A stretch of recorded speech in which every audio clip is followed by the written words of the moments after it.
ladies and gents, it's off the fucking rails. I love it. Hey, you feel nauseous. So, Dave Bawden's the next time. Let's see how he does. Give it up for Dave Bawden.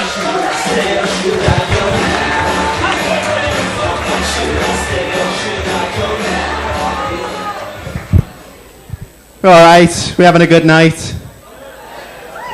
Yeah, it was good. You might not think it's a look at me, but back in school, I was known as the guy who would hold his own in a fight. Thanks for laughing. Not because I was any good at fighting, just because I learned early doors, no one wants to touch you if you're already touching yourself. Or so my ex-girlfriend used to say.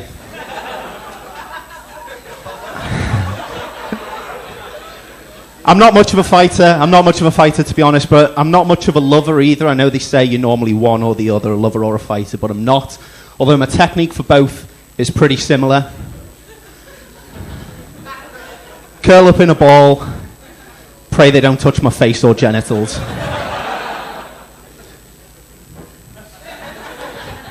Have we got anyone in who's doing dry January?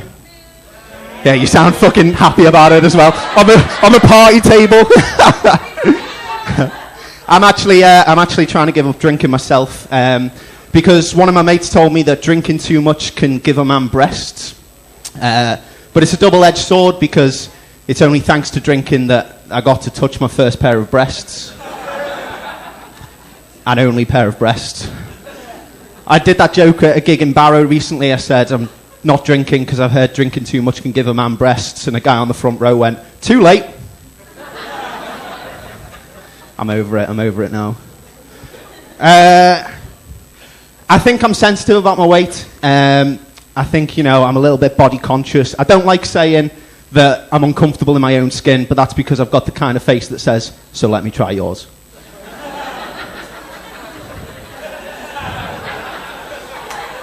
So, for the new year, I'm on a bit of a weight loss journey, but the problem there is, as a kid, I learned whenever you're going on a long journey, you fucking pack snacks.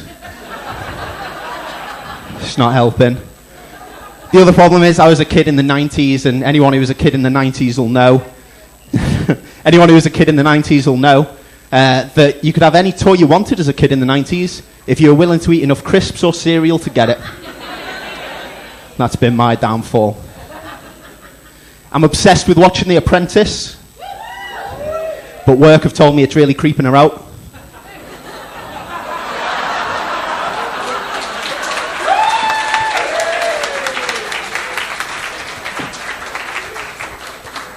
My girlfriend and I have just moved into our first house together.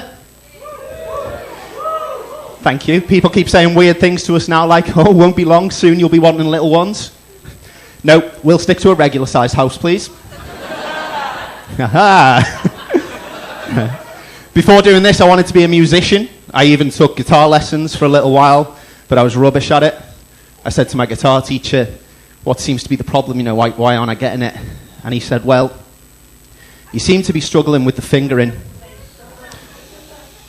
And I said, it probably would help if you packed that in, yeah.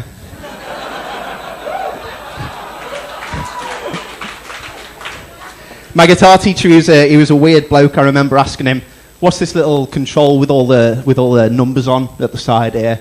He said, well, that's the volume knob. I thought, all right, Dick, I was only asking. If music didn't work out, I was going to try and open my own chain of clothes shops, which I'd call You Are, and I'd only open right by Next.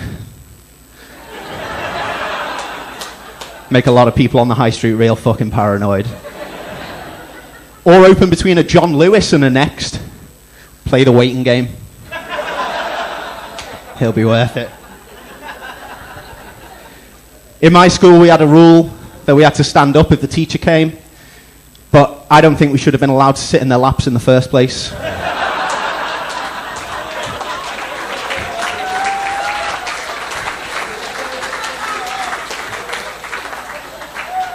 I used that joke to gauge the next one, so what happens next, you've brought on yourselves, okay? My girlfriend recently turned to me in bed and she said, what would be the first thing you'd do if you woke up and you were in my body? And I said, I'd pull out and I'd apologise for falling asleep.